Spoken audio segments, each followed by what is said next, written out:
الحمد للہ رب العالمین والصلاة والسلام علی رسولہ محمد وعلی آلہ واصحابہ اجمعین اما بعد قال اللہ تعالی حکایۃ عن الکفار اعوذ باللہ من الشیطان الرجیم بسم اللہ الرحمن الرحیم قال الكافرون هذا ساحر كذاب اجعل الآلهة إلها واحدا ان هذا لشیء عجاب۔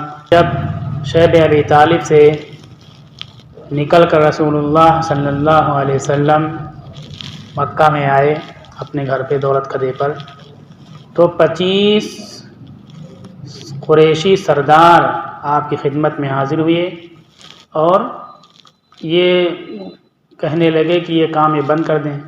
آپ نے کہا کہ میں تم کو ایک کلمہ بتلاؤں جس کی وجہ سے تم عرب اور عجب دونوں کے مالک بن جاؤ گے، سب جگہ تم کو عزت ملے گی۔ ابو جہل نے کہا کہ ایسا ہے کلمہ کہ ہم 10 کلمہ بولنے کے لیے تیار ہیں۔ تو آپ صلی اللہ علیہ وسلم نے ان کے سامنے کلمہ توحید پیش کی۔ اس پر وہ لوگ الٹی سیدھی باتیں کرتے ہوئے چلے گئے ناراض ہو کر کے، کیونکہ کلمہ توحید انسان کو عزت دیتا ہے، سربلندی دیتا ہے، اقبال و عروج عطا کرتا ہے، ساتھ ہی اس کو ذمہ داریاں بھی دیتا ہے، اس پر پابندیاں بھی عائد کرتا ہے۔ جانور کی طرح، حیوان کی طرح من مانی زندگی جینے سے روکتا ہے، اس لیے انہیں کلمہ توحید قبول نہیں اور کلمہ توحید سے انہیں چڑ ہوتی ہے۔ انہوں نے اس پر تعجب کرتے ہوئے کہا، اللہ تعالیٰ کہتے ہیں کہ یہ کافر کہتے ہیں کہ یہ تو جادوگر ہیں، یہ جھوٹے ہیں، اور اجعل الآلہۃ الہ واحدہ، انہوں نے ہزاروں لاکھوں کروڑوں خداؤں کو ختم کر کے صرف ایک خدا بنا لیا، ایک خدا کی پرستش کی دعوت دیتے ہیں۔ ان ھذا لشیء عجاب، یقیناً بہت تعجب والی بات ہے کہ ایک خدا کی کیسے پوجا ہوگی، وہ کہتے ہیں، جبکہ تعجب اس بات پر ہے کہ ہزاروں خداؤں کی پوجا کیسے ہوگی۔ انسان ان خداؤں کے پیچھے کتنے حصوں میں بٹ جائے گا، لیکن جب ایک خدا کی پرستش اور ایک خدا کی عبادت ہو تو سب یونائٹڈ ہو جائیں گے، ایک ہو جائیں گے۔ تعجب اس پر ہونا چاہیے، لیکن یہ تعجب عقل ماری جاتی ہے تو اس بات پر ہوتا ہے جو درست بات ہو۔ جیسے پیلیا کا مریض اچھی خوراک اس کو چھیننے لگتی، اسی طرح سے یہ مشرک ہوتے ہیں۔ ابھی تک شور کر رہے تھے لوگ گھر واپسی، لیکن جب ان کے سامنے یہ بات آئی کہ جو یہ گھر واپسی کا زور سے نعرہ لگا رہے ہیں، یہی لوگ گھر سے باہر ہیں، جو ایک خدا کے پوجنے والے ہیں، ایک اللہ کی عبادت کرنے والے ہیں، وہ تو اپنے گھر میں ہیں۔ اب جب یہ ہوا کہ ایک خدا کی دعوت دینے والے، ایک اللہ کی طرف بلانے والے منطقی اور لاجیکل میتھڈ میں بھی طاقتور ہیں، تو پھر کیا ہوا، وہ سنت زندہ ہو گئی جو رسول اللہ صلی اللہ علیہ وسلم کے دربار میں کفار نے انجام دیا تھا۔ ناراض ہو کر کے چلے گئے اور اول فول بکنے لگے، ھذا ساحر کذاب، یہ جھوٹے اور جادوگر ہیں۔ گزشتہ 12 تاریخ کو ایک واقعہ پیش آ گیا بالکل اسی طرح۔ ایک بزرگ عالم نے توحید کی دعوت دی، توحید کا پیغام سنایا، تو جو ڈھونگ ڈھکوسلا کرنے والے لوگ تھے وہ ناراض ہو گئے اور الٹی سیدھی باتیں بولنے لگے۔ تو یہ کوئی نئی بات نہیں، اللہ کے نبی صلی اللہ علیہ وسلم کے سامنے قریش کے بڑے بڑے سرداروں نے یہ کام کیا ہے، قرآن نے اس کو نقل کیا ہے، آج بھی یہ کام ہوگا کہ اس طرح سے لوگ توحید کو برداشت نہیں کریں گے، ساری چیزیں برداشت کر لیں گے، توحید کو برداشت نہیں کریں گے۔ جن کے دل پر، دماغ پر اللہ نے مہر لگا دی ہے، جو شرک کے ذریعے سے انسانوں کو غلام بنانے میں کامیاب ہیں، جو شرک کے ذریعے سے پاکھنڈ پھیلانے میں کامیاب ہیں، تو کسی بھی حال میں توحید کی دعوت کو، توحید کے پیغام کو قبول نہیں کریں گے، اور اس طرح الٹی سیدھی باتیں ہر دور میں ہمیشہ مجلسوں میں، محفلوں میں کہتے رہیں گے۔ اسی 10ویں نبوت میں کتنے بڑے حادثات پیش آئے، چچا ابو طالب کا انتقال ہوا، حضرت خدیجہ کا انتقال ہوا، اور کفار اپنے ظلم میں بہت زیادہ جری ہو گئے، پتھر پھینک کے مارنے لگے، کیچڑ پھینکنے لگے، گالیاں بکنے لگے۔ پہلے کچھ نہ کچھ شرما حضوری میں ادب کے دائرے میں رہتے تھے، لیکن چچا کے انتقال کے بعد، خدیجہ کے انتقال کے بعد بالکل بے سہارا سمجھ لیا اور ہر طرح کی جارحیت اور زیادتی آپ صلی اللہ علیہ وسلم کے ساتھ کرنے لگے۔ ان حالات میں آپ دعوت کا کام کرتے رہے اور گھر بسانے کا بھی کام آپ نے کیا۔ آپ نے اسی سال حضرت سودا رضی اللہ تعالی عنہا سے شادی کی۔ شادی کے سلسلے میں ہم آپ دیکھیں سنت سے کتنا ہٹ گئے۔ ہمارے سامنے کوئی حالات ہوں تو ہم تو شادی کریں گے نہیں، حالات نہ ہوں لیکن انتظامات نہ ہو تو بھی شادی نہیں کریں گے۔ اب انتظامات کیا، اپنے طرف سے گڑھے ہوئے انتظامات۔ آپ کی اتنی وسعت ہے کہ 2 وقت کا کھانا کھلا سکتے ہو، ساتھ میں اپنی بیوی کو رکھ سکتے ہو، گھر ہے، مکان ہے، ایک کمرہ ہے، ایک جوڑی کپڑا پہنا سکتے ہو، آپ صاحب حیثیت ہو، آپ کو شادی کر لینی چاہیے۔ جس طرح سے انسان کو صبح شام کھانا ملتا ہے، کھانا کھا لیتا ہے، کھانا کھانے کے لیے کسی فنکشن، کسی تقریب کا انتظار نہیں کرتا، اسی طرح سے گھر میں بیوی کا ہونا بھی انسان کی زندگی کی لازمی ضرورت ہے۔ اب اس لازمی ضرورت کے لیے دنیا بھر کے خرافات اور کام اور رسومات کو ادا کرے پھر شادی کرے، اس کے نتیجے میں یہ ہو رہا ہے کہ انسان، ہمارا سماج، ہمارے نوجوان گناہوں میں ناجائز طریقے سے جسمانی اور جنسی خواہشات کو تو پوری کرتے ہیں لیکن شریعت کے دائرے میں رہ کر کے نہیں پوری کرتے، کیونکہ سنت چھوڑ دیا انہوں نے۔ اللہ کے نبی نے عمل کر کے دکھلایا، اتنے حالات خراب ہیں۔ کوئی سہارا جو ابو طالب کے شکل میں موجود تھا، جو خدیجہ کے شکل میں موجود تھا، وہ سہارا ختم ہو گیا اور پورا مکہ دشمن بنا ہوا ہے، پھر بھی ان حالات میں شادی کی، کیونکہ شادی کے لیے تام جھام آپ صلی اللہ علیہ وسلم نے نہیں کی جو ہم لوگ تام جھام کرتے ہیں۔ عمر ہو جاتی ہے لیکن تام جھام کا انتظام نہیں، شادی نہیں کرتے ہیں۔ یہ سنت کے خلاف ہے، اسلام کے خلاف ہے، دین کے خلاف ہے۔ شادی کو جتنا آسان بنایا جائے گا اتنے ہی زیادہ سماج کی برائیوں پر روک لگے گا اور سماج کی رسومات اور خرافات ختم ہوں گے۔ شادی کو جتنا مشکل بنایا جائے گا سماج میں انار کے انتشار، بدکاری، آوارگی، دوسری برائیاں پھیلتی جائیں گی۔ آپ صلی اللہ علیہ وسلم نے عمل کر کے دکھلا دیا کہ شادی بہت ہی آسان ہے اور اس کے لیے آپ کی وسعت ہے رہائش کی، کھانے کی، کپڑے کی، تو آپ شادی کر لیں۔ حتیٰ کہ آپ کی زندگی میں ایسی مثال ملتی ہے کہ سفر میں شادی کر لیا آپ نے۔ یہ عمل کر کے دکھلایا کہ شادی کو بہت آسان کرنا چاہیے۔ انسان کتنے بھی الجھن میں، پریشانی میں ہو، شادی اس کے لیے کوئی مشکل بات نہیں ہے۔ شادی مشکل بنائی جائے گی تو خرافات، دوسری برائیاں ہوں گی۔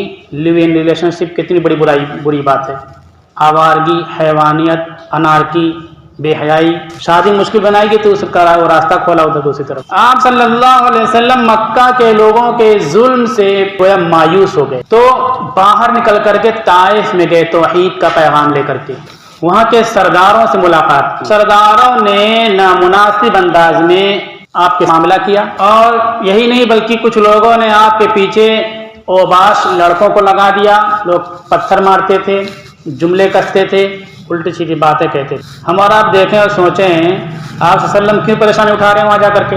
صرف توحید کا پیغام دینے کے لیے، اللہ کا پیغام پہنچانے کے لیے۔ ہم آپ کے امتی ہیں، ہم اور آپ اللہ کا پیغام پہنچانے کے لیے کتنی محنتیں کرتے ہیں، کتنی پریشانیاں اٹھاتے ہیں۔ سنت پر ہم کامل طور پر اسی وقت عامل ہوں گے جب آپ کے پیغام کو آپ کے طریقے پر لوگوں تک پہنچائیں۔ اس پیغام رسانی میں اگر اس طرح کی تکلیفیں آتی ہیں تو ان تکلیفوں، ان پریشانیوں کو خندہ پیشانی ہم برداشت کریں۔ ہم ڈرے رہتے ہیں کہیں دین لوگ ہم کو نہ کہہ دیں کہ اسلام کی بات کرتا ہے، یہ ایک بڑے پروگرام کی بات ہے۔ ہم کو اس کے لیے اسپیچ تیار کرنے کے لیے کسی نے کہا، ذمہ دار قسم کے، تو ہم نے کچھ باتیں اس میں کہیں تو انہوں نے کہا اس میں اللہ آ رہا ہے، اس میں لفظ اسلام آ رہا ہے، اور ابھی دیکھو نماز پہ پابندی ہے، کھلے میں دین کی بات کرنے پابندی ہے، تو میری امیج خراب ہو جائے گی۔ ہم اتنا ڈرتے ہیں، اپنی امیج بنانے کے لیے اللہ کا نام نہیں لینے کا وعدہ کرتے ہیں۔ ہم خود ہی پہلے ہی ہم ہتھیار ڈالے ہوئے ہیں کہ ہماری نوکری پہ فرق نہ پڑ جائے، ہماری پروموشن نہ رک جائے۔ آپ صلی اللہ علیہ وسلم اللہ کے کلمہ کو بند کرنے کے لیے ایسی پریشانی اٹھا رہے ہیں۔ اس قدر آپ پر پتھر مارا کہ آپ کا جسم لہو لہان ہو گیا، جوتے میں خون بھر گیا۔ آپ صلی اللہ علیہ وسلم ایک باغ میں آئے اور وہاں رکے، وہاں دعا کی، اللہم الیک اشکو ضعف قوتی، یا اللہ میں اپنی طاقت کی کمزوری کی شکایت آپ سے کرتا ہوں، وقلت حیلتی، اور کم وسائل کی شکایت کرتا ہوں، وہوانی علی الناس، اور لوگوں کے درمیان میری کمزوری کا احساس ہے، لوگ میں کمزور ہوں، جیسے مسلمان کو کمزور کا سمجھتے ہیں، جس کے من میں جو بکتا چلا جاتا ہے۔ یا اے رحم کرنے والے، انت رب المستضعفین، اے میرے پروردگار تو کمزوروں کا رب ہے، وانت ربی، اور تو میرا رب ہے، مجھے کس کے حوالے کرتا ہے، الی بعید یتجہمنی ام الی عدو ملکتہ امری، ایسی بے یار و مددگار طور مقام پر جو میرے اوپر بد اخلاقی کے ساتھ پیش آتے ہیں، ایسے دشمنوں کے حوالے کرتا ہے جس کے ہاتھ میں میرا معاملہ آپ نے سپرد کر دیا کہ مجھے کوئی اختیار نہیں بچا۔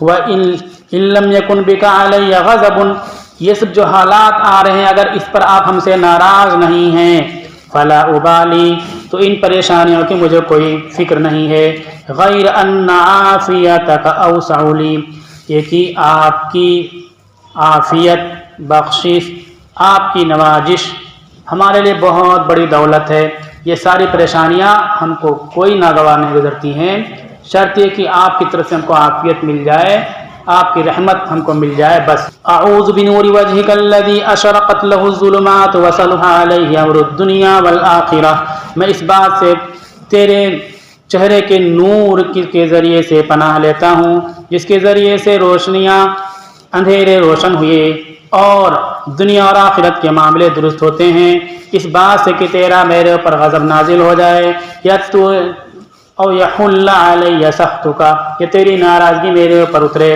میں صرف چاہتا ہوں کہ تو راضی ہو جائے اور نیک کام کرنے کی، برائی سے بچنے کی تیرے علاوہ کہیں سے طاقت نہیں حاصل ہو سکتی۔ یہ دعا کیا چاہیے؟ آپ نے دعا کی تو ہوا کا فرشتہ آیا، اس نے کہا اگر آپ چاہیں حکم دیں تو میں ہوا کا رخ پلٹ دوں اور یہ ہوائیں دونوں پہاڑوں کو لا کر کے ان کو ڈھانک لیں، ان کو پیس دیں۔ یہ ہوا کے فرشتوں نے کہا۔ دوسری روایتیں میں آتا ہے کہ پہاڑ کے فرشتوں نے یہ بات کہی آپ صلی اللہ علیہ وسلم سے آ کر کے، تو آپ نے کہا اللہم اہدی قومی فإنہم لا یعلمون، اے اللہ میری یہ قوم جانتی نہیں ہے، میرے قوم کو ہدایت عطا فرما۔